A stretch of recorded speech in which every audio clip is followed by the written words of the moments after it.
For thousands of years, inventors, scientists, and curious minds have attempted to create machines that can run forever without an external energy source. Despite all the laws of physics telling us it's impossible, the allure of perpetual motion has led to some of the most inventive and bizarre creations in history. Today we'll take a closer look at some of the most remarkable attempts at creating a perpetual motion machine, examining both their ingenuity and the inevitable flaws that prevent them from achieving the impossible. The Beverly Clock, a near-perpetual timekeeper. Our journey begins in New Zealand, where one of the world's longest-running scientific experiments is still ticking away. The Beverly Clock, housed at the University of Otago, is an extraordinary piece of engineering that has been running for over 150 years without ever being manually wound, at least not in the traditional sense. Arthur Beverly, the clock's creator, was born into humble beginnings on a farm in Scotland. At 14, he apprenticed as a watchmaker and quickly showed exceptional skill, eventually becoming a renowned lens maker. After a brief stint in Australia during the Victorian gold rush, Beverly settled in New Zealand and opened a watchmaking business in 1858. 6 years later, at the age of 42, he completed work on the Beverly Clock. The clock was wound once in 1864, and it has continued to run for over a century and a half, making it a unique scientific marvel. But how can a clock run for so long without needing to be wound again? The secret lies in its clever design, which uses changes in temperature as an external power source. Inside the clock is an airtight box that expands and contracts as the temperature fluctuates throughout the day. This movement pushes on a diaphragm, which lifts a 1-pound weight that winds the clock as it falls. A temperature change of just 6 degrees over the course of a day is enough to keep the clock running. However, the Beverly Clock is not a true perpetual motion machine.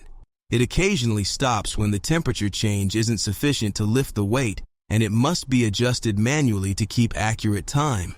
Despite its impressive longevity, the Beverly Clock relies on external temperature changes and isn't a closed system, making it an incredible feat of design, but not a violation of the laws of physics. The Crookes radiometer, a light-powered wonder. Next, we travel back to the late 19th century to examine a device that looks like it could be a perpetual motion machine, but isn't. The Crookes radiometer, invented by British chemist and physicist Sir William Crookes in 1873, is a fascinating contraption that has captivated scientists and curious minds alike. The radiometer consists of a glass bulb, partially evacuated to create a near vacuum, with a set of vanes mounted on a spindle inside.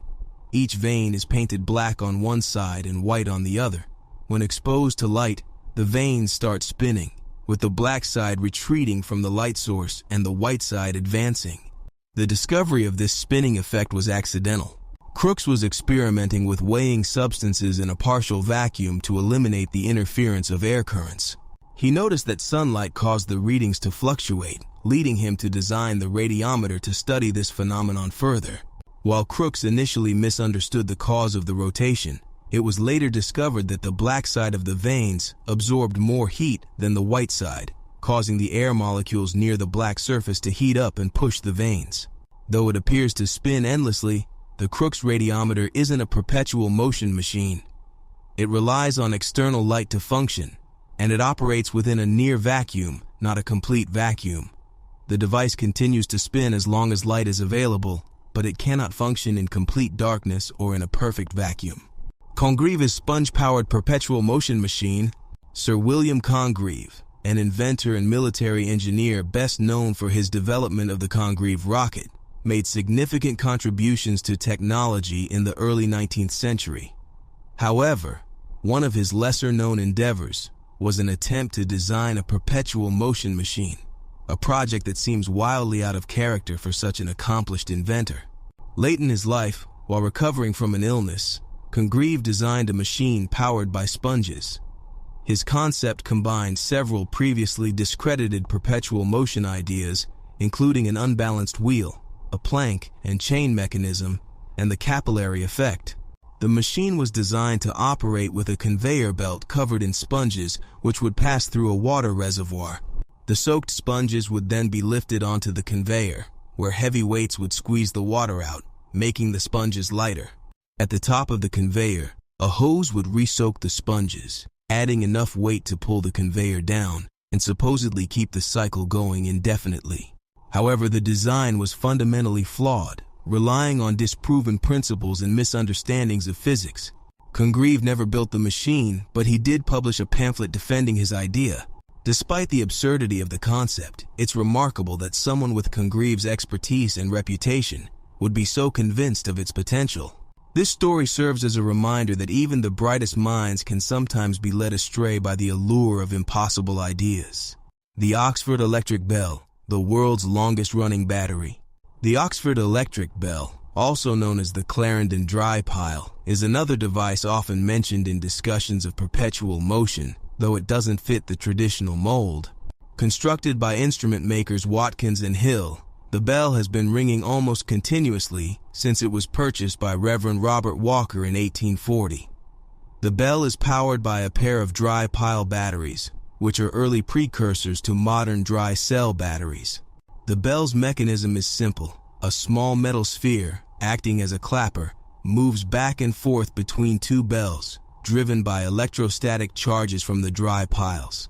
Each time the sphere touches a bell, it receives a tiny charge that repels it toward the other bell, continuing the cycle. Over the past 180-plus years, the bell has rung over 10 billion times. While the Oxford Electric Bell appears to be a perpetual motion device, it is powered by its batteries and is not a closed system. The bell's longevity is due to the incredibly low power consumption and the unique construction of the dry piles, which remain a mystery to this day. The batteries are encased in a protective layer of molten sulfur, preventing atmospheric interference but also making it impossible to study their inner workings without destroying the device. The bell continues to ring, making it one of the longest-running scientific experiments in history. But it is not a true perpetual motion machine. Devices like the Beverly clock and the Crookes radiometer demonstrate that it's possible to create machines that can run for incredibly long periods by harnessing external forces like temperature changes or light. However, these machines are not truly perpetual, as they rely on external energy sources and are not closed systems. The U.S. Patent Office is so confident in the impossibility of perpetual motion that it no longer accepts patent submissions for such devices.